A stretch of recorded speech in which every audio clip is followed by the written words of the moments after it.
You're listening to Arsenal Pass, a flesh and blood podcast for players by players. And all about strategy, leveling up, and the latest news in the world of Wraith. Welcome to Arsenal Pass. Hello everyone, welcome back to episode 257 of Arsenal Pass. Hayden Dale here with no Pankaj Bhojwani this week, but I'm joined by two very special guests on the pod this week as we do a bit of a deep dive into Arakni Huntsman, which is a hero that has had a bit of a meteoric rise in the last few weeks in Classic Constructed, formerly the butt of almost every joke. Now that firmly resides with just Betsy, Arakni Huntsman has made a lot of strides in the past few weeks. We're going to talk all things Classic Constructed season with ProQuest Vegas Week 2. We have the Calling Brisbane in the books.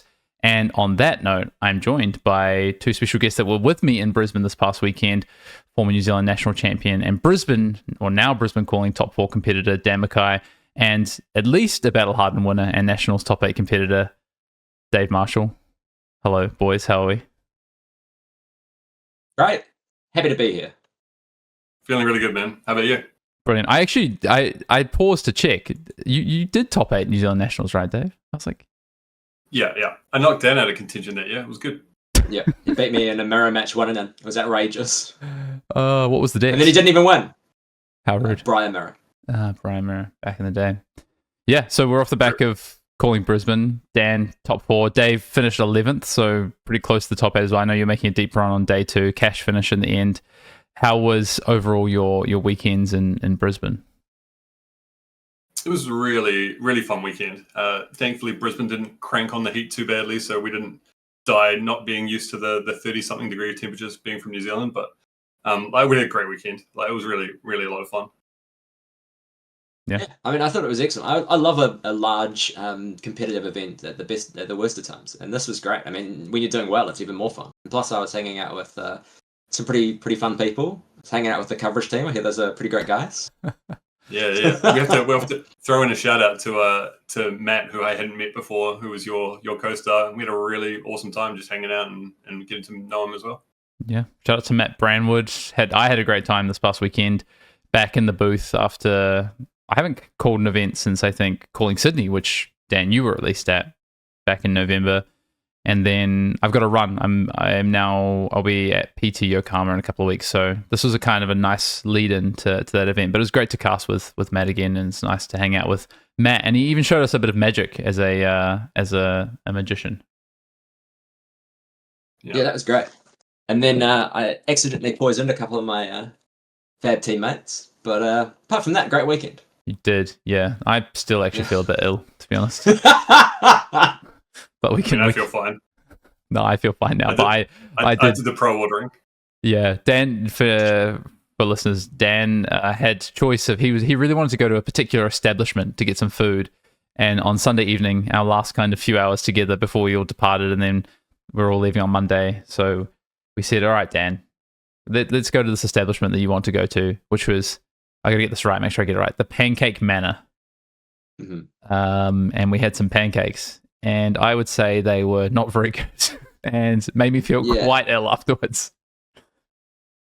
Yeah. I mean, that's all true. It's got no But it was for science. It wasn't for science. You love a pancake. I do love a pancake, but I needed to know what the appropriate best pancake establishment in Australia was. Oh, there's going to be so many. There's going to be so many others though. Of the big pancake. Of the participants of the pancake war. Sure. Of the major pancake players in the market, I wanted to know who the best was. Yeah, the boutique pancakeries. That's a different sort of kettle of fish altogether. Yeah, I understand. All right. Well, this week's pod, as I say, we're talking all things Classic Constructed Week 2, ProQuest Vegas, Pro Tour Yokohama is just a couple of weeks away. The third and final week of ProQuest season is happening this weekend. All three of us are actually playing events, so we'll get onto that when we get into the main topic. Or I guess maybe when we talk about Classic Constructed and talk about what we'll be playing this weekend and why. But before all that, this week in Flesh and Blood, so we're all, of course, as I said, at the Calling Brisbane. I guess just, both of you have played a few different Flesh and Blood events, including, Worlds for both of you, Pro Tour, I know you've been at before, Dan, Callings, National Championships.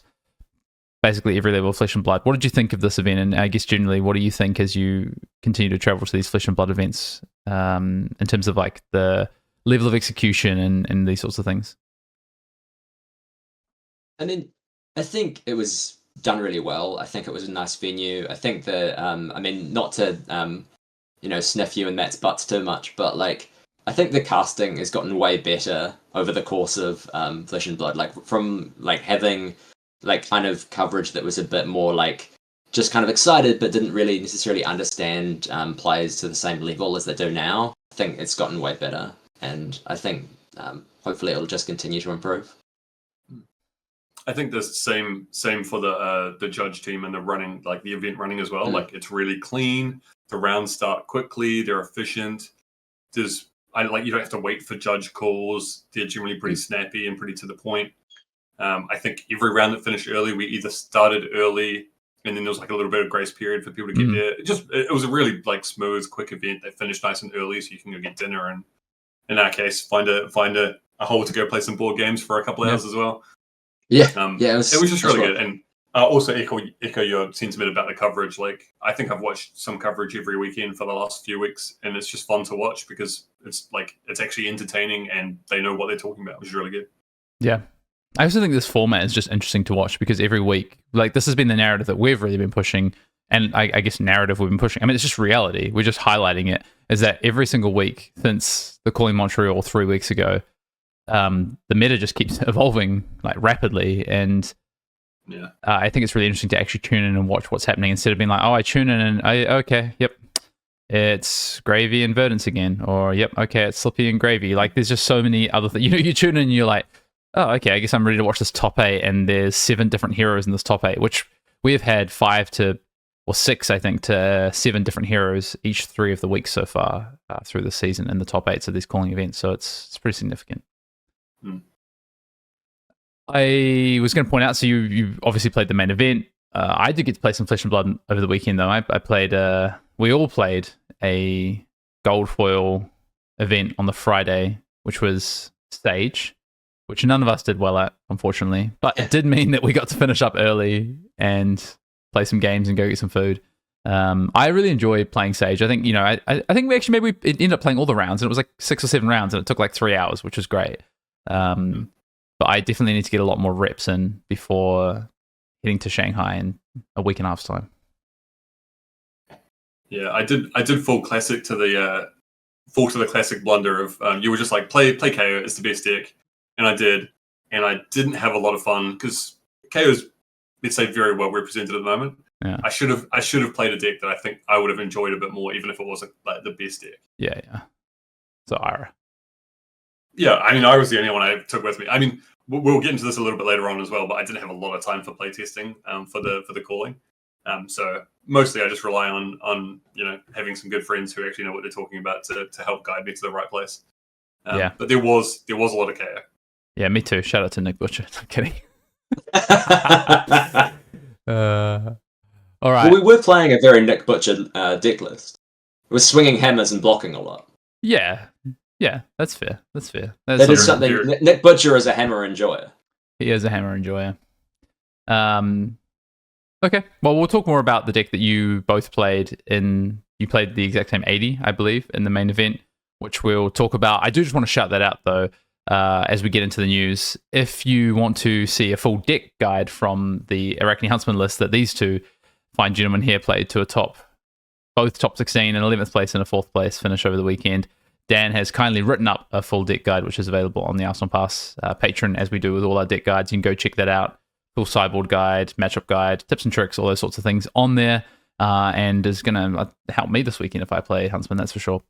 Want to give a big shout out as we get into the news to Nick Milev, who took out the Calling Brisbane, defeating Dennis Zhang in the finals, who took Dan here down in the semifinals in a very, very tight game, and a very cool game. If you haven't checked it out, it's worth watching. I think a lot of those games, the top 8 were great. But yeah, shout out to Nick. He's a Sydney local, cool dude, and awesome to see him take it down on Acilio, getting Acilio's first calling win. So that's the first tier 3 or higher win for Acilio. I'm sure there potentially will be many more with the strength of that deck. Verdance, guys, Verdance is gone. It's hit Living Legend. It's out the door. And as of this weekend, you will not be seeing Verdance in your ProQuest. So I guess I wanted to talk about this quickly. Is who do you think the winners and losers are of a Verdance hitting Living Legend? Don't know who wants this. Maybe we can start with losers first. So who had a good Verdance match? Because something we've spoken about in the past is sometimes decks LL or heroes LL, and we're like, doesn't really change the meta that much. So like I think Azalea was a good example. It kind of like limped over the finish line, and we're like, doesn't really change too much. Even Kano to a degree, we're like, it doesn't really unlock many decks. But Verdance feels different. Verdance has won or been doing the best over the first couple of weeks of this classic constructed season, and it did really well in Road to National season as well. But it's been terrible at the tier 3 and above sort of scene. In fact, last weekend in Brisbane, it had the worst. It had a 5% conversion rate. One Verdance made it to day 2. I think 5%. Maybe I'm overplaying that. It was awful. 9%. There you go. One copy made it through to day 2. But I do think as a Earth hero, just like Florian did, I do think it has quite a bit of impact in the format. So I'm curious if you both think the same, and if so, maybe we can start with who loses with Verdance hitting Living Legend. Who loses and I mean, we might see a little bit more like Prism and Gravy. I mean, I guess that's who's winning with Verdance going out. Yeah, you can start with winners if you want. Then, if you want to start with Prism and Gravy, are they winners of? Well, I would think Gravy's a bit of a loser, right? Because it loses one of its best matchups. I would have thought. Well, so I think that Victor is kind of the key hero to this whole discussion, right? Because I think Victor historically has had pretty bad Verdance matchup, but is quite good into a lot of the other top decks at the moment. I think kind of all the Guardians, any of the Guardians are getting played at the moment. Didn't want to see Verdance.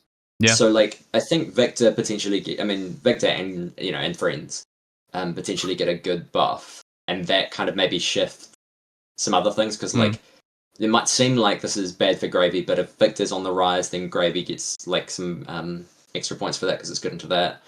I don't know, maybe Dash.io is a loser on the theory that it's probably good into Verdance and it doesn't want to see Victor.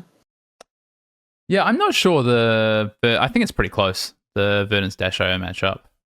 I think Verdance is actually maybe favoured, typically. Okay, fair enough. But I think those are the losers then, right? Like Dash, Prism and Gravy are the ones that were picking on Verdance. So should get Prism's got to be having a hard time. Especially, if a good matchup goes out and other matchups that were kept down by it, for example, Victor, Rise. I mean, that matchup seems quite bad. If they've got Clash of Bravado, oof. I feel like basically the story is Verdance didn't really have any bad matchups, right? And so any heroes aren't necessarily getting a massive bump. Well, okay, sure. I didn't have any. I would say maybe Huntsman is actually maybe a bit of a loser of this, right? Yeah, that's what I was thinking. Yeah. I think it's a lot of it is because of what happens afterwards. It's not so much of Verdance. It's not the first layer impact. It's also the second layer impact of, there were maybe some heroes that had some Verdance had some bad matchups into, but Verdance is very kind of like it's a lot of a 45-55 as a lot of Earth heroes seem to have been. It's another KO. Yeah, or I guess to a degree. And obviously KO heading out the week prior. And I think, these two heroes in quick succession, I think it's more about what heroes potentially now just don't get held down as much or have been on the rise and have cleared a potentially bad matchup. And I think, to your point, Victor is the biggest part of that. And then the knock-on effect of that is, well, does that hurt some other heroes in and around? Seems like you guys agree. Yeah. I mean, I think so. Victor's already in a pretty reasonable spot at the moment, and so sort of accidentally giving it less bad matchups, more good matchups, probably means that we'll definitely see it continue to rise rather than maybe level off. Well, yeah, Verdance essentially, took early retirement at calling Brisbane, and it had a 9% conversion rate, so they were all basically not in day 2. And that was kind of almost like a preview of what the format might be like for Victor without Verdance in it. That's a good point. We'll it's been pretty good for Victor. Yeah, we'll talk about that in a second. I think as well, I don't think it's good. I think it's got to be bad for Acilio because Verdance a very good matchup for Acilio, and also Victor not typically a good matchup. Although we saw Nick Malev take out many of Victor on his way to winning the calling, so a classic 70-70 matchup, that one. Okay, why don't we take a look at the class constructed meta before we get into this deep dive that we're going to do in Arakni. That's going to be our main topic, but we are going to do a mini main topic, which is, of course, as we do every week during the competitive season, a bit of an update from this last weekend's results. And we'll start with the ProQuest Week 3 data. I'm going to rattle off some of these results, and then what I'll probably ask you both is what was surprising, and then what is both surprising as heroes that have maybe overperformed in your view, and then maybe some heroes that seem to be underperforming potentially in your view, or ones to watch out for. So we'll start with the results. So Verdance, again, another week in a row where it won the most ProQuest this past weekend. The previous weekend, we'd seen barely a hero cracking 10% of the wins. I think it was 12 or 13%. This weekend, though, we have 3 heroes that have cracked 10% of the win share, that being Verdance with 15%, Marionette with 14%, and then Dasho with 10%.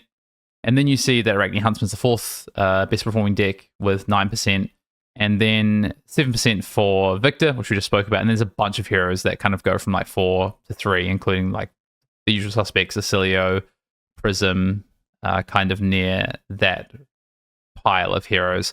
So I guess, Christian, I'll ask you both first.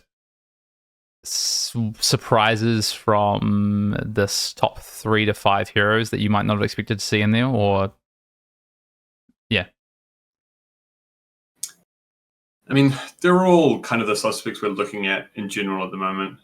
I mean, it's surprising to me that I think Phi, Syndra are like really, really low on all of them. Like, I think people are still pretty keen to play the Draconic Ninjas. And even combined, there's only 3 wins between those two, which seems pretty low. But other than that, it looks pretty standard. Yeah, Phi had a terrible week. Two wins, right? And it seems to be this hero that people keep talking a lot about, of like, oh, Phi, got to think about Phi. But no top 8 since week 1 of this season. Pretty lackluster conversion rate. And then at the tier 2 level, so that's the tier 3 level, the tier 2 level, it's also not putting up results. So, yeah, it seems to be a bit of a myth in some ways. Dan, what are your thoughts?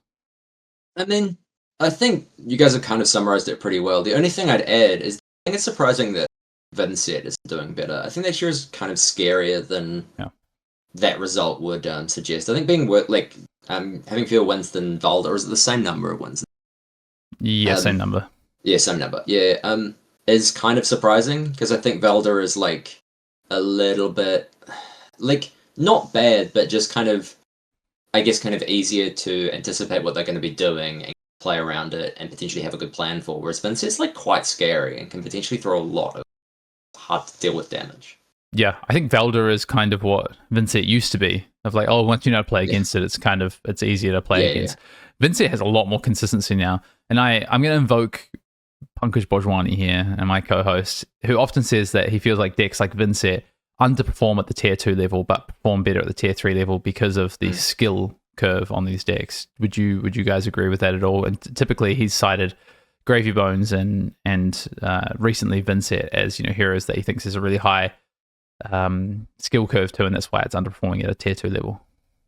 That makes it. I mean, it also explains why Auxilio is potentially not doing better at the tier 2 level. Just like, I mean, even like not just skill, but also like practice. Like the amount of practice you put into like going to a ProQuest is often so much less than the amount you put into going to a calling or.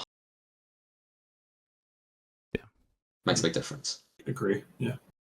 Cool. I think the only other hero I'll shout out is, actually 2 heroes, Prism and Pleiades.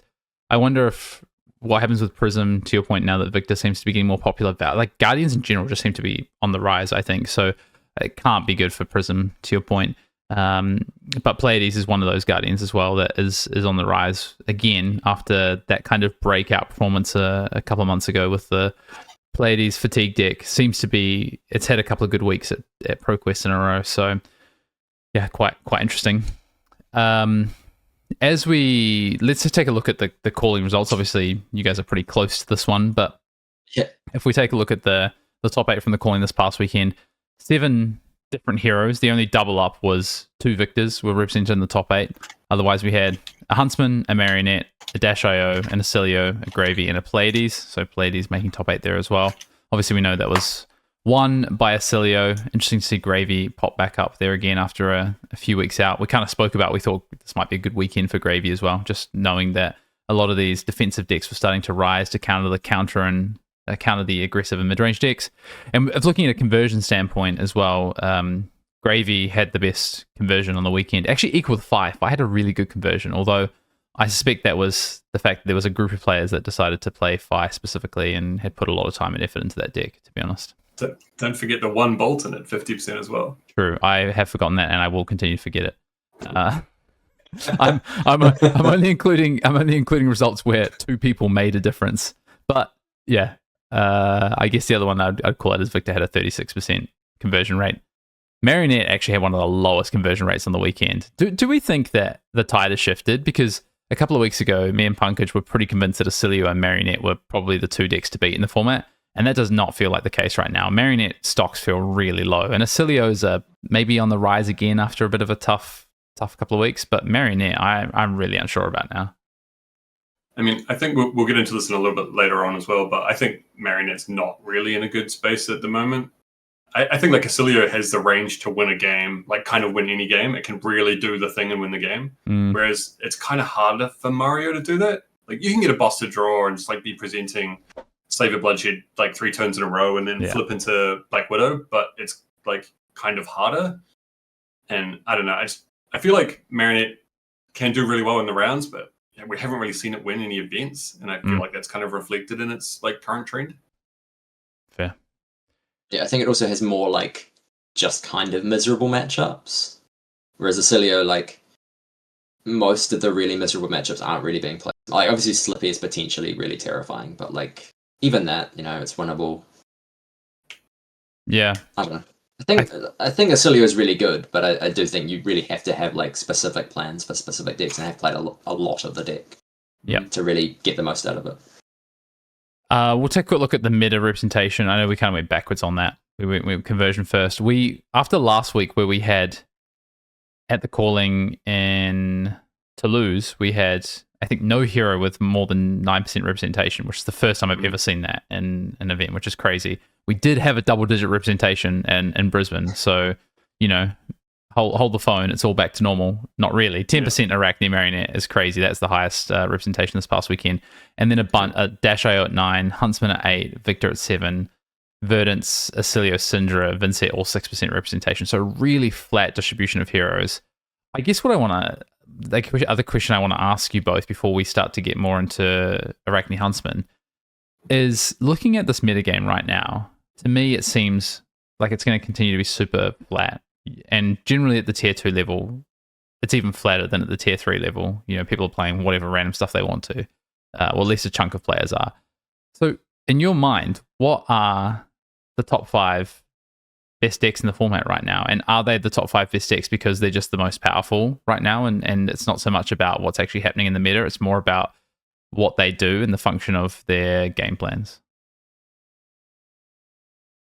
I think for me, like, this is going to be really rough on the Marionettes, but if I were to chop Marionette and obviously Verdance and also Syndra out of the top 5 most played decks there, then I think Dash.io, Huntsman, Victor, Acilio, Vincent is probably a pretty reasonable top 5 decks in the meta. Although that does depend a little bit on how much Victor's stock rises, whether that means Gravy Bones gets a better spot in the meta as well.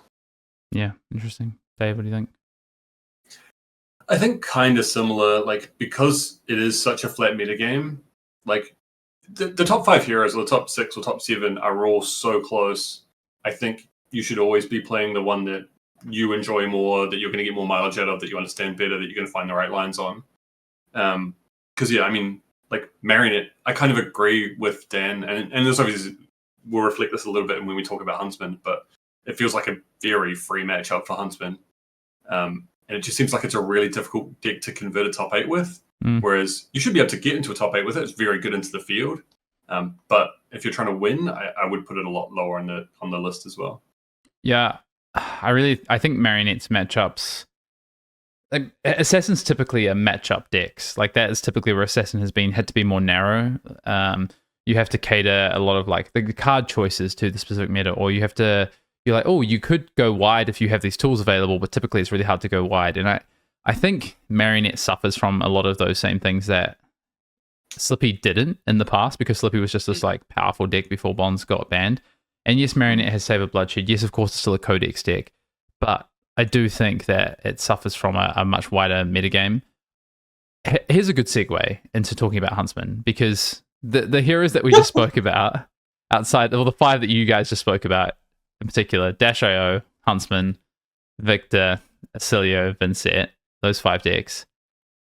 Vincent, Acilio, even Victor to a quite a sizable extent, with like pummel plays and Visit the Goldman Estate and things like this, Might tokens, and Dash.io are all super proactive damage dealing decks. My view is that Huntsman, and maybe you guys correct me and I'm just wrong, but Huntsman doesn't feel like it's in the same sort of vein of the way it attacks the format as those other 4 decks, but yet it is still in this 5 for you guys and performing pretty well, right? Why? What is it about? Why Arakni Huntsman? I guess like it's so different to these other heroes that in a format that's so flat does not seem to be as proactive. I think like it also the way, or how well a deck is presenting is also like what the other decks are trying to do. And if you can attack on a format where you're like proactively taking cards out of their deck, you're blocking well, and you're presenting breakpoints that they don't want to be blocking quite often, you're doing the thing into them which is good into the plan that they're doing. And it feels like it's doing that very well at the moment. I mean, yeah, we can definitely get into why we like it as we get through the pod, but it just feels like it's in a really good spot at the moment. Yeah, I mean, I'd like to add to that. Graving Gloves exists. These other heroes don't get to play it. So they're all at a disadvantage from the off. But I agree, Graving Gloves is very strong, but it's not a proactive tool, right? It's a defensive tool. So is it a fact that in reality, Arakni Huntsman is proactive? It's proactive at, like Dave says, presenting these breakpoints, taking threats out of the deck, and its proactive nature is just different. It's attacking on. It's not attacking on a life resource. It's attacking on a cards and deck resource. Yeah, I mean, I think there's some truth in that, and I may have mentioned this in that guide, that like it's not. Good mate of the show, I assume, Jason Long, sort of messaged me and said, you're playing this fatigue deck. Oh, so disappointed. I'm like, no, it's not a fatigue deck. It's a mill deck.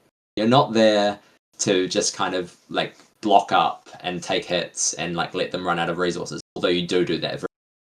You're there to take cards out of their deck and stop them being able to execute on their plan to win the game. Because they're actively destroying their good cards and their plans to win, actively punishing them. Yeah, okay. Some of their cards that they were planning on using to set up a way to win the game have instead been sold to buy gloves. Yeah, so that's screwed. It's just very unique, I think, in a meta that's, because typically we do have these disruptive decks, and I would say, and Pankaj has called this out if you're an avid listener of the pod, as I assume everyone is, obviously. That disruption is at a premium in this format. It's not a lot of it, right? And so I think a deck that just offers so much disruption, whether that's the hand, whether that's the board, whether that's the deck itself, and just true threats, and then also just has access to, then the Graving Gloves just pushes it over the top, is what it feels like. Which we can get into. Before we do all that, I do want to shout out Commander Cookout. No question this week, we're going to focus in on this Arakni Huntsman sort of deep dive with Dave and Dan here. But if you want to get your questions in for the Commander Cookout, please do so. You can drop them in the YouTube comments below. If you're a video watcher, let us know it is a Commander Cookout question. You can drop them in our Spotify comment section if you're an audio listener. If you're an Arsenal Pass patron, get into the patrons Discord. Drop your questions in there. Email us at arsenalpassfab@gmail.com, or as I did get from someone this past weekend, if you want to drop a handwritten note to myself or Pankaj at any event that we might be at with your name and your question, please do so. We will both be in Yokohama, so you can drop us questions there. Let's talk Arakni Huntsman. I'm calling this the Arakni Huntsman Masterclass and a bit of a deck profile with you two here. And just want to shout out as well, again, the deck guide that Dan has written is available on the Arsenal Pass Patreon for our sink below tiers and above. I do think as well, now with the way Patreon works, I think you can one-time purchase the guide as well if you want. Anyway, I'm going to try and attempt to throw up the deck list on the screen at certain points when we talk about cards within it, so we'll see how well I can do that. I guess the first question, do you want to expand on this first question, which my first question for you is why Huntsman? I know we spoke about it in terms of those 5 heroes, but did you consider other heroes? Why or why not? Maybe Dan, we can start with you because I know, Dave, yours is a little bit related to Dan's choice in some ways. Yeah, so I was initially trying to test Slippy because maybe this new tome that vanishes off the top of each hero's deck is quite good, and it might improve some matchups and might do this and might do that. And I just didn't think the power was there. I just didn't think the hero was going to perform that well. I hadn't helped me with some of that testing, and after getting thoroughly drubbed by Hayden, I was just, this is not for me.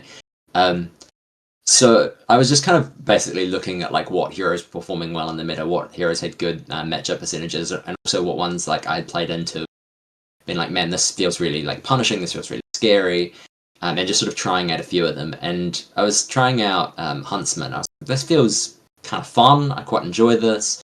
And it's a few weeks before Brisbane, and basically the meta feels super flat. It feels like there's so many decks in the meta.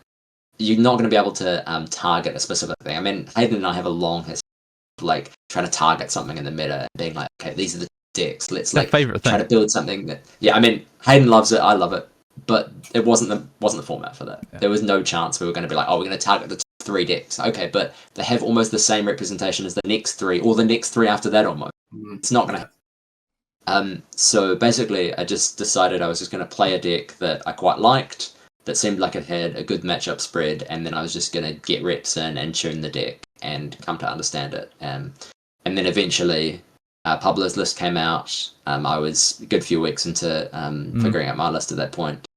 That was the first time I'd gotten a chance to see a proper tournament list. I was like, okay, I think the Remembrance package is actually really good. I mean, I tested that a lot. Dave can attest to me showing up at his house and we need to test this package.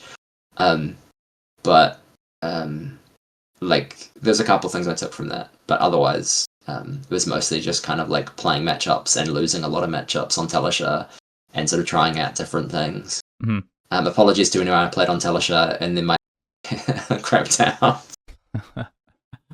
I promise I didn't leave the game intentionally. Yeah, we're sure. Dave, what about you? Why Huntsman for you? Well, I hadn't had quite a lot of time to test leading up to Brisbane. I booked the trip because it's close, and obviously my friends were going, so it was a really good time to visit a tournament. But just real life has been getting up in my face recently, so I've just been working a lot, and it had a lot of things to do. And also Slayers by 2 came out, which I had already pre-committed a lot of time to. So my first thought was to play Slippy again. I played it at Nationals. I really enjoyed it. I think it was a really good deck in terms of you could attack, you could block, you could use your whole hand, you could use few cards in your hand. It felt really like a deck I enjoyed. And when I was talking to my good friend Hayden up here, he was suggesting that I probably should just play Mario because it's a deck that is performing really well. It's doing a similar thing in terms of presenting damage, presenting a bit of disruption, and doing a similar kind of thing. And keen listeners will realize that I actually got called out last week. He was mentioning a friend of his that just didn't like Mario for no particular reason. That was definitely me. I played a few games and it just didn't feel good to me. And the more I thought about it, the more I've realized that all the assassins kind of play like different classes. Mm. So to me, playing Mario feels like playing a warrior, which is just not really where I enjoy playing in Fab. Slippy feels like he plays like a ninja, which I do enjoy. And also, I feel like Huntsman kind of plays like a guardian. Your hammer is just 0 for 4s. 0 for 4s with on hits. Every single one of them, you've got good blocking. You've got good defensive tools. And I saw Dan's list. We did some testing together, and it felt like a deck that really could present quite well into the top few decks. Mm. And before Pablo's result, there wasn't a lot of it around, so it was quite a good place. And so Pablo kind of spoiled it a little bit a week early, but we still decided to play it, and it worked out really well. Yeah. To my defense, when I did speak about you last week, I was using it as an example of a time where you should just play the thing that you are more comfortable with at the end of the day. I agree. It wasn't derogatory. But I have to be fair, I think you always ask for my view on decks to play, and I think the last few times you've been like, nah, I'm just going to play the thing that feels more comfortable to me. And I think it serves you really well, right? So, or mostly serves you really well. So in this one, this week or the week leading up when you're like, I think I'm going to actually try and play Huntsman after you guys got some testing games in, I was like, you know what? I think that's actually a great choice. Clearly, you don't enjoy the Marionette piece. It's not vibing with you. And you were just going to play Slippy. And I was like, fair enough. And you're like, actually, I think I'm going to play Huntsman. I was like, yeah, I think that's a great call. So I'm glad it worked out.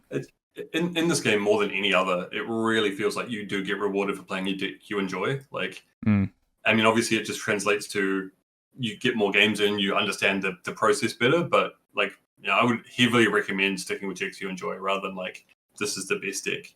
Yeah, agree. What's it like playing Huntsman as a deck? You just said it's like Guardian. Dan was chuckling away there and says, I massively agree. So for those that maybe haven't had much experience on Huntsman, probably thinking, oh, just another assassin, but you both seem to think that, no, it's not just another assassin. So how does Huntsman play? Because let's keep in mind, a lot of people have never played Huntsman because Huntsman sucked. Like, Huntsman was awful. One of the worst heroes in Flesh and Blood for a very long time. It's progressively gotten better to the point where it obviously got Hunter or Hunted, became an actual playable deck, to be honest. And then Graven Gloves and Excessive Blood Loss have just turned it into, I think, minimum tier 2, but I think it's a tier 1 deck at this point. It seems to be with the results. I think it's great. So what's it like to play Huntsman? So, I mean, I think Dave's right that it is a bit like playing a Guardian. But I think also, like, playing Huntsman is very much playing the villain of the game. You're not, like, setting up a combo. You're very much taking things from your opponent. You're, like, ruining their day. You're taking all their cards they wanted to play. You're messing up their game plan. Oh, I'm going to... gone. Oh, the card in your arsenal's gone. Oh, I've set up this pitch deck. No, that's gone too.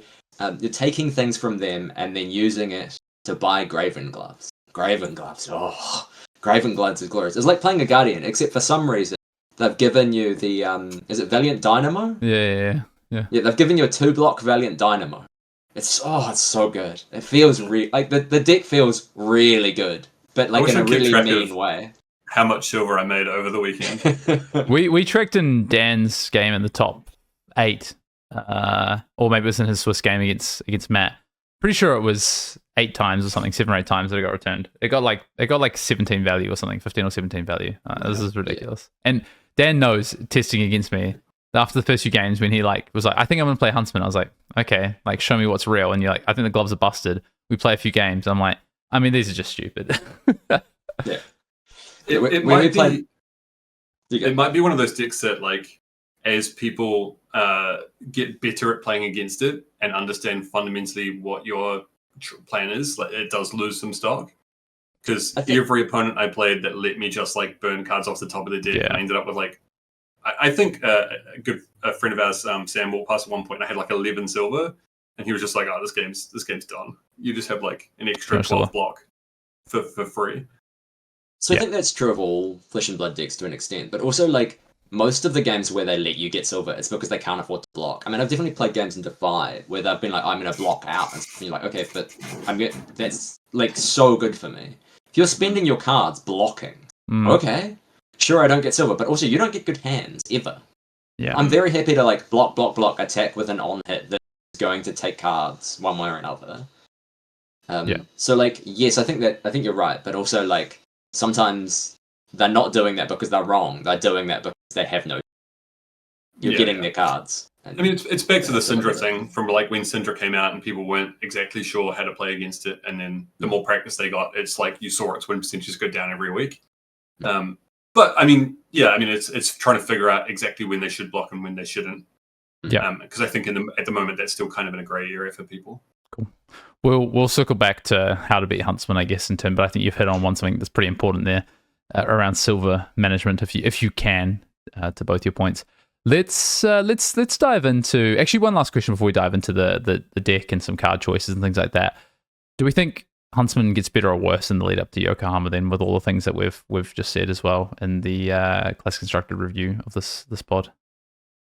I think it depends on how much Victor picks up. I think Victor is a slightly unfavorable matchup, but obviously you don't want slightly unfavorable matchups. You want lots of really good matchups. But also then if that leads to Gravy Bones, but Gravy Bones is the worst matchup in town. That feels actually miserable. So if that picks up, that's obviously bad. If Victor picks up, that's not great. I imagine it probably gets a little bit worse, especially just because Verdance, as far as I could tell, was a really good match. Yeah, I think it's going to be one of those decks that it's good to have in your back pocket for when the meta's looking spicy. You can just pick it up and really ruin some people's days. But if Victor stock is going up anyway, and then Gravy is coming up to combat the Victors, it doesn't really feel good for you. Yeah. Okay. Let's move on to the deck list. I've managed to work out how to get the deck list up, so I'll throw that up as we talk.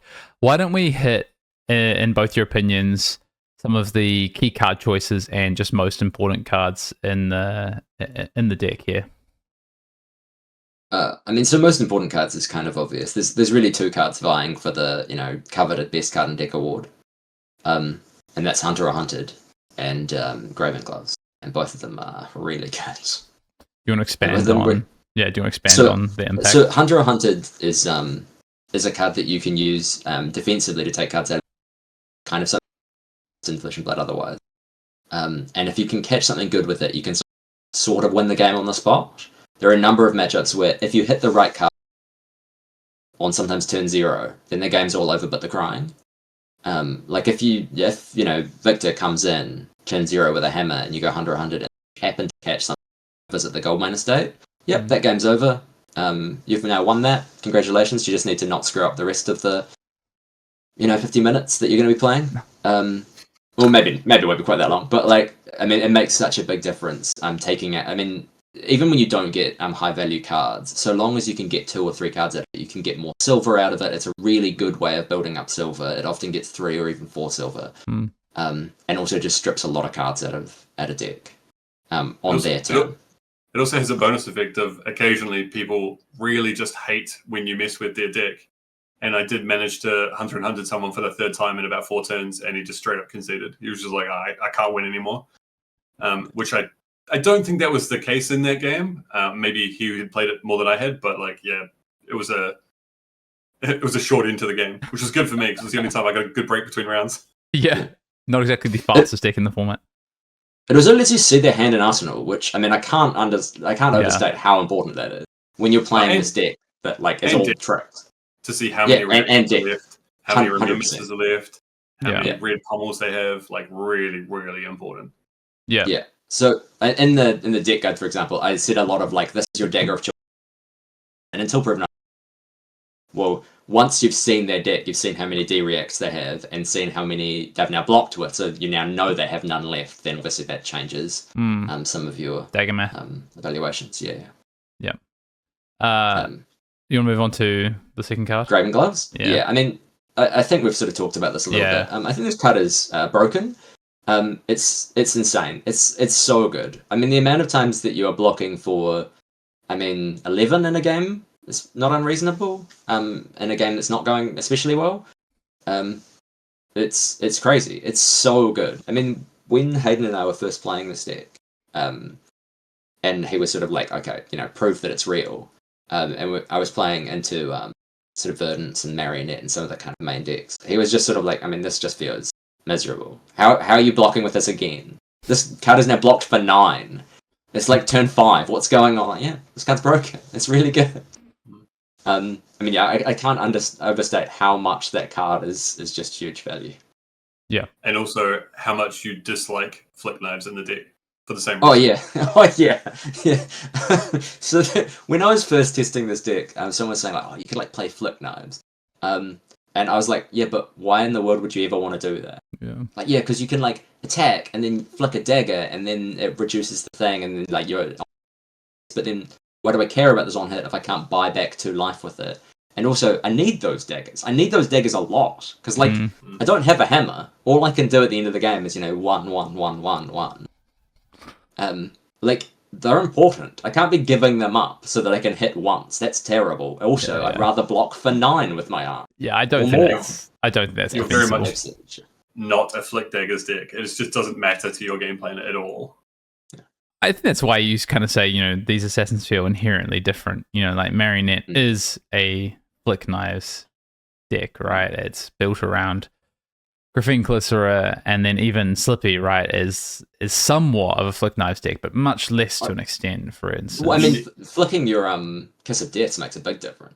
Yeah, but that's on. Yeah, Marionette is actually struggling to flick Kiss of Death, right? Whereas like that is Slippy's thing, and vice versa with the Graphene play. So yeah, I think that makes a ton of sense. Just to shout out for our audio listeners, the deck list will be in the description of the pod. So yes, I'm throwing it up for our video enjoyers to see. But if you're an audio only listener, you can find the link to the deck list in the description to go and check that out. And as you said, if you Patreon subscriber, you can go and see the full deck guide and everything here. General or any other cards you both want to talk about from this list? Maybe we can group this with, is there any different card choices that maybe you have made or you made for the weekend that you really enjoyed? Maybe people might be comparing to Pablo's list, for instance. Obviously, that was the one that top-aided the week prior. Did you make any adjustments after seeing Pablo's list? Is there things that you were like, actually, we didn't like this that Pablo was playing, for instance? Well, I basically stole Dan's. It is Dan's entire list, and we obviously talked about it, and there was a couple of different sideboarding choices that we made together. But primarily, like, he has to get full credit for crafting this the way it ended up. I made one small suggestion, which we did end up adopting, which was one of the sideboard choices we were looking at was Just a Nick, and we still had another blue 1 attack in the blue slot, and I suggested the 3 more excessive blood loss because that card is really good. But other than that, it's entirely Dan's list, so I'll let him go over the excellent spicy changes. Can I say one thing first? I'll say one thing first. I love this list because of the amount of 3s in it. I love clean deck lists. I love lists that are just like 3 of this, 3 of that. You've got like 1 Remembrance, 2 Yellow Shred, 2 Blue Shred, and 1 Overcrowded, which 1 Overcrowded makes a lot of sense given how the games play out. So I'm like, perfect, love it. And Sukikuna, obviously, you can only play 1. So I might love that. I didn't even know you could only play 1. Is it not, is it not legendary? Is it not legendary? I don't know. No, maybe it's not. Maybe it's not. You'd have to check. I mean, it's not something you want more than 1 of anyway. Fair. Okay, go on. So, I mean, yeah, I'd say full 5% credit to Dave for the excessive blood loss blues. Like, I was on this like Just a Nick plan for a while before we saw not legendary. Yeah, okay, fair enough. So I was on this Just a Nick plan for a little while, which was kind of whatever. Pablo's Remembrance and Sekikuna plan is just way better. And we sort of tested that, and we tested it into Victor. And I was just feeling like, yeah, Just a Nick's fine, but like you kind of need it at the end of the game, and it means you leaves you more vulnerable to things like Pummel, to things like Test Divine Grip, just a bunch of stuff that like sometimes you're like, I've got this card kind of awkwardly left over, and I'm trying to set it up for next turn, and occasionally that just completely blows me out. So that's it's just not great. Also, it's just worse than other matchups. So I got off of those, and Pablo was right. Remembrance and Sekikuna is the way to go. And then obviously I had these Art of Desire mines, which are up to nothing. I was like, I think I want to cut this. I think I want something else. Dave was like, that excessive blood loss blue, and I was like, yeah, that sounds perfect. Like we don't even need to test that because obviously do that in immediate. So apart from that, I think there are a reasonable number of differences between my list and Pablo, and some of them I'm a bit conflicted on. So like not having Fiddler's Green, I was really like sort of down to the last moment being like, oh, I'd love to fit this in. It blocks daggers really well. It's like really efficient in a lot of matchups. But the cards that are kind of over it are either Oasis Respite, which I think is really important for the Verdance matchup, which is no longer relevant, and the Acilio matchup. So I think Acilio, like once they've kind of played into the matchup a bit before, tend to get on a more. And in order to win that matchup and still have that be a very good matchup, you need is good ways of preventing arcane damage, and Oasis Respite does. And also, I really hate getting caught with like bad cards off a Ponder.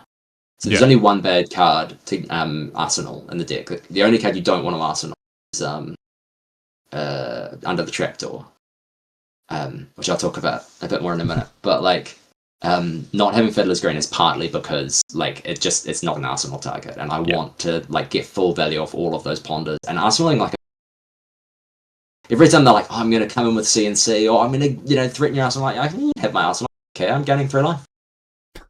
There's nothing in my Arsenal. What are you talking about? So that's really the philosophy behind that. And definitely a few more defensive cards than Pablo was playing. Yeah. Frailty Trap, but things also like that. Yeah, Frailty Trap. Okay. Let's talk about Frailty Trap. Okay, on then. Because I love Frailty Trap so much. So Frailty Trap is largely the Marionette, because I think it brings that matchup up from like favourable to like laughably good. It's insane how so much good. that card breaks. Frailty is just crazy. Yeah. Like multiple people asked me over the weekend, "The Frailty Trap stack?" And you're like, yes, they do. Yeah, Frailty tokens. Yeah, Frailty tokens Yeah. definitely stack. Unfortunately, Feels good.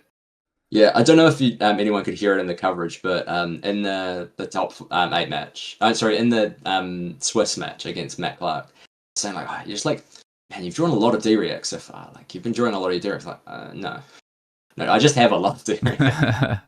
There's a lot more to come. Don't worry. So Frailty Trap, very good.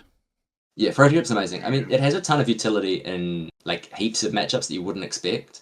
I mean, obviously, it's good to overpower.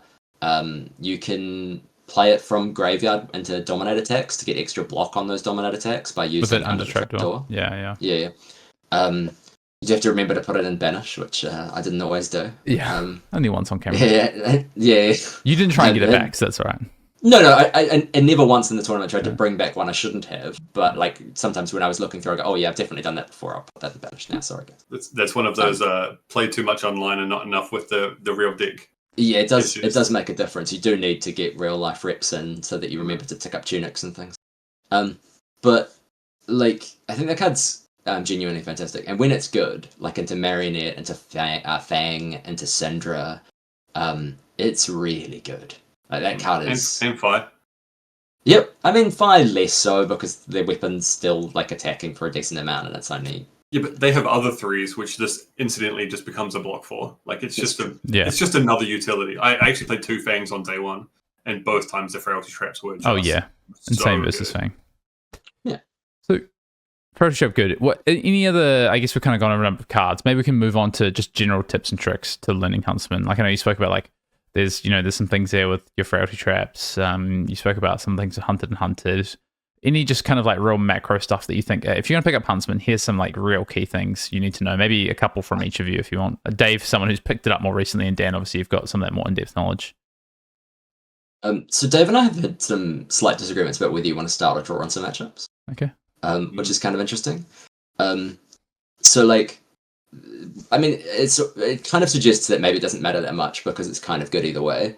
But like, there are a few matchups where like I'm kind of like, I think you want to be going first. No, you want to be going second. And Dave was kind of more like, I'd rather go first and set up 5 cards. Yeah, I mean, the fact that you get your opponent to not have 5-card hands, so you go first, you can present like you can almost always get a dagger in and maybe present a card which they're giving you free block for, like they're giving you free cards out of their deck to block on turn 0. And then they have to start with a 4-card hand rather than a 5-card hand. Feels pretty good to me. But like I can also understand Dan's argument, which is like you get the free first attack, which means that they never get a 5-card hand unless they're letting you take cards like all the time. And also obviously sigil value and potential turn 0, Hunter. I mean, we've kind of gone back and forth on this. But I think obviously like every deck, a big part of playing it is knowing your matchups and knowing like what game plan you're on into different decks.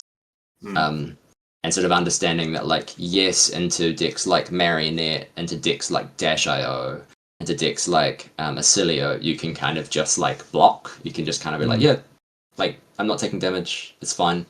I don't need to hit you.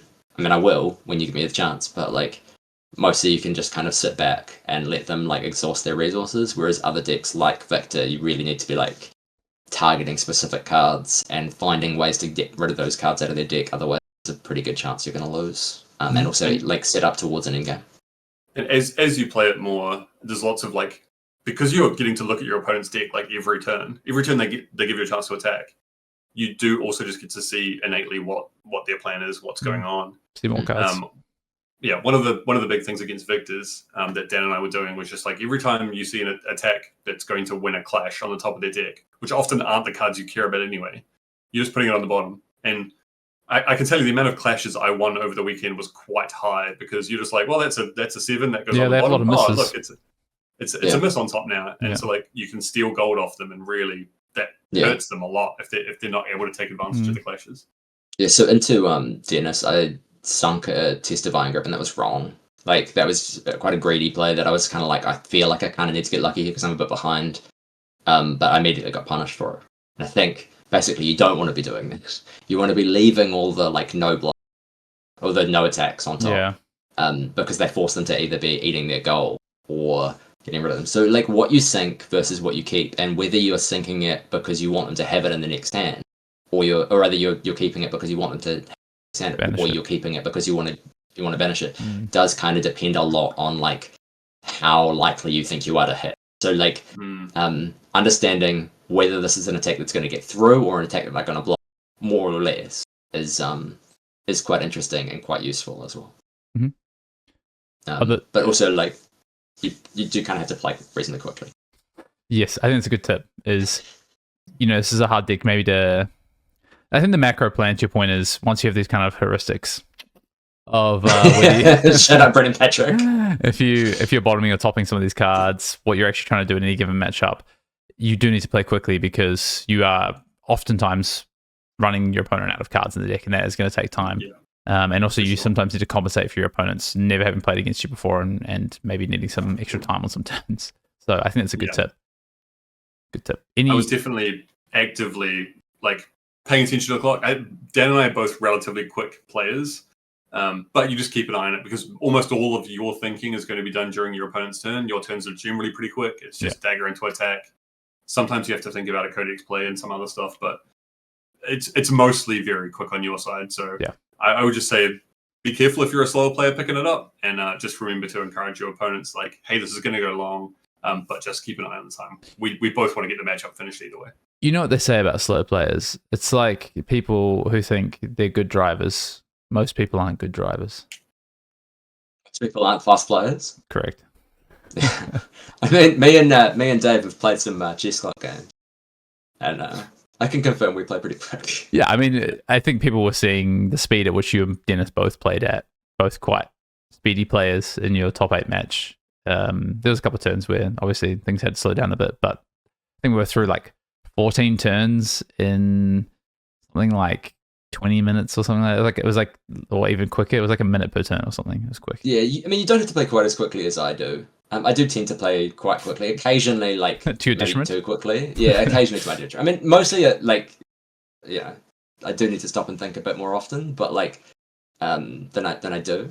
But you don't have to play quite that quickly, but you do need to like play at a reasonable pace. You do need to be making sure your opponent is playing at a reasonable pace because, I mean, your game plan into pretty much every deck does involve them having no cards in their deck at some point.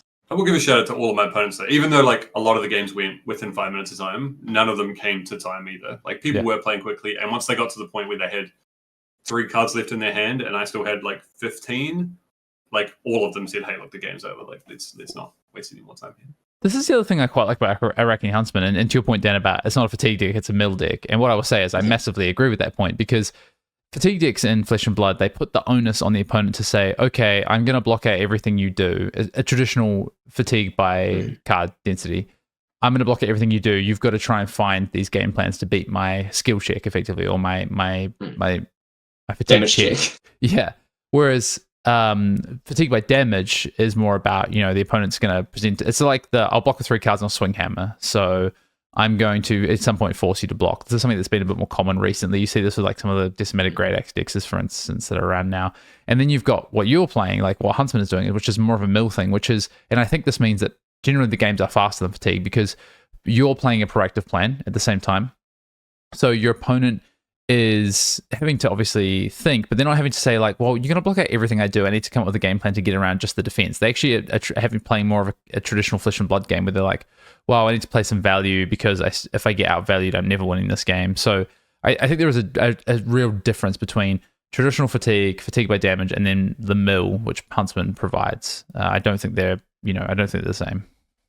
Yeah, there's definitely an element of like limited Flesh and Blood to it, where you're kind of like, well, you have this many cards in your deck, and like I'm gonna try to make you block with some of them, and you like there's a good chance you might get down to no, but like having no cards isn't necessarily the same thing as having a lot. Sure. Other Other tips and tricks that you both want to share before we go into the last couple of questions before we round out this Arakni Huntsman guide or deep dive rather? For somebody who didn't get much time to practice the deck, there's a lot about it that's good, and it sort of plays instinctually. Like you tend to end up with cards like Surgical Extraction Under the Trapdoor as one of some of the last cards in your deck because you're pitching them and you're using them to attack with daggers and play your cards. But this is also like one of the strengths of the deck is Surgical is one of the last cards you want in the deck because it's one of the ones that can take cards from hand when they're with 3 cards left and no deck when they actually don't care about contract anymore. And having trapdoors at the end just gives you those free traps to use a second time, which is like really, really like beneficially nice. Mm-hmm. But mostly it's just like blocking efficiently with your cards, playing your 0 for 4s or 1 for 5s to take as many of the value cards from the deck as possible. And just making sure you're arsenaling cards that are impactful in the matchup, which mostly for the deck plays pretty well. Like you can kind of arsenal anything, but just don't get stuff stuck in there when you want to be arsenaling either a Codex or a Leave No Witnesses. Or a Hunter or Hunted. When you draw them, you do want to get those value from those cards when you play them. I mean, knowing some of your in-game stats. I mean, Dave's kind of mentioned some of them, but knowing some of the in-game stats into some of the matchups where you do need them isn't. Because into decks that have good weapons, so like in my mind, there's kind of like these decks that don't have good weapons, and decks that do, and also a deck that has a zombie army. Never mind that one. So like the decks that have like hammers, that have like burning swords, that have like all these kinds of things, you do kind of have to have like a clear end game into those decks, and usually it is pretty easy to have because you're just like coming in with Surgical Extraction, or in the case of fire, you've like hit them over the course of the game and their life total is reasonably low and they do actually have to prevent some damage or die. But into things like Victor, you do have to kind of be like, okay, well, how am I taking the last 4 cards? Because at that point I can't contract them because I've got no deck left. So it's going to be Surgicals and it's going to be Tome. Mm-hmm. And that's obviously why Remembrance is so important. I mean, sometimes it's both. Sometimes it's Surgical. It's Tome, get back Surgical. So anything that makes them lose those last cards when they otherwise can just hit you with a much bigger weapon than because the old daggers are not winning a race with hammer by themselves. Yeah, cool. There's a few other tips and tricks that Dan adds in the deck guide as well if you want to check those out, especially some things to consider in key matchups as well, which I think is quite nice.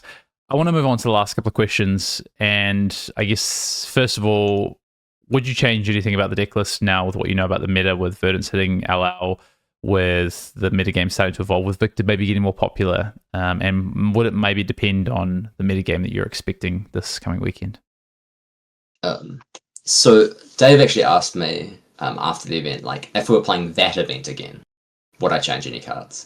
Because like we were talking about, like, would it be nice to scale peel it for some matchup, fit in the or that or the other thing.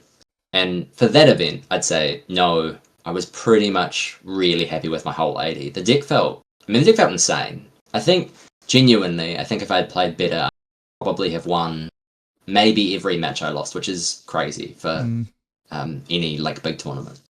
But hard to say. But for the next format, it really does depend on how much Victor picks up and whether or not you feel like you need more tech into them. So, I mean, we're just going to have to sort of see how it shakes out, and maybe is, I guess, the answer. Okay. Yeah, there's definitely a few cards that we went back and forth about, like a Second Remembrance. Like, potentially, if your meta was full of Victors and you really want to target them, you could slap in an Unmovable or a Scale Peeler. But, like, the list felt really, really good this weekend. Like, I agree. There's not really anything I changed, but there's definitely some options you can play going forward if you really want to try and target some specific things. Nice. But no, it felt really good. If you're playing ProQuest this weekend, are you running it back? You both are playing ProQuest this weekend. Are you running it back? And are you running it back because you think it's the best choice right now? Or are you just running it back because you've got a lot of reps on it and you're really enjoying playing the hero? Would you potentially play something else this weekend? I would say I actually had so much fun last weekend. I'm pretty keen to give it a run back, just because, again, it was a lot of fun to play. I think, like, depending on our local meta, if like people are going to be playing Victors and Gravies, it's not something I'd want to show up with every week for sure. But It still feels good. Like I'm definitely going to play it tomorrow. Yeah, me too. I think the deck feels really, really powerful. I don't know if it will stay that way depending on how the meta shift, but it's only been a week. I don't think everyone is necessarily deck for this ProQuest. Yeah. And I mean, the deck feels really good, like really good. Nice. Dan, you're someone who, like me, loves to target metagames. As we head towards Pro Tour Yokohama, I guess it's a bit more of a question for you, but Dave, feel free to jump in as well. Is there anything on your radar that you think is interesting to test, or other heroes that have kind of piqued your interest that you're sort of thinking, well, if I was going to Yokohama, these are probably some things I would be looking at alongside your newfound love for Huntsman? Yeah. Yeah, I mean, it really does depend on how much Victor and Gravy Bone stock improve. But like, yeah, I mean, I think I'd be looking to potentially target Victor if it does continue to rise in popularity. I don't know how you necessarily do that without like playing something like Gravy Bones, which I think is going to be quite a lot weaker into some of the more decks that are sort of floating around the format. Like, I mean, not to go back to an earlier topic, but if we look at the top 8 of Brisbane, most of the wins and losses are kind of like the sort of expected result from that matchup, right? Except that Acilio beat a couple of Victors, which is obviously not always its bread and butter. Yeah. But like, yeah, Gravy Bones, like, yeah, really good into these slower decks, these Guardians, and into Huntsman, but can potentially struggle into some of the more aggressive decks, especially with its cards like that. So I don't know how you necessarily target Victor, but I would be certainly, calling my good friend Hayden down. If Victor does get better, how do we target that? That's a good question. That is a good question. One I'm trying to work out at the moment, to be honest. Okay. I guess last question for you both is, we all went to Worlds in Yokohama over a year ago now. Had the best time. Dan, me and you also ventured off to Singapore. Osaka. What did I say? Yeah. You said Yokohama. Oh, that's where we're going next week, or in 2 weeks' time. Osaka, Worlds Osaka 2024. We're all three of us were there. We stayed in a place with a room that smelled really weird. And then the cursed room. Don't open the door. And then Dan and I, we were obviously both in Singapore as well. Mixed results across those events. I think, Dan, you day 2 Singapore PT from memory? Yeah, I don't remember. Yeah, I think so. I and Worlds as well. Day 2 Worlds. Yeah. And Dave, did you day 2 Worlds? I can't remember now. Or did we both play the calling?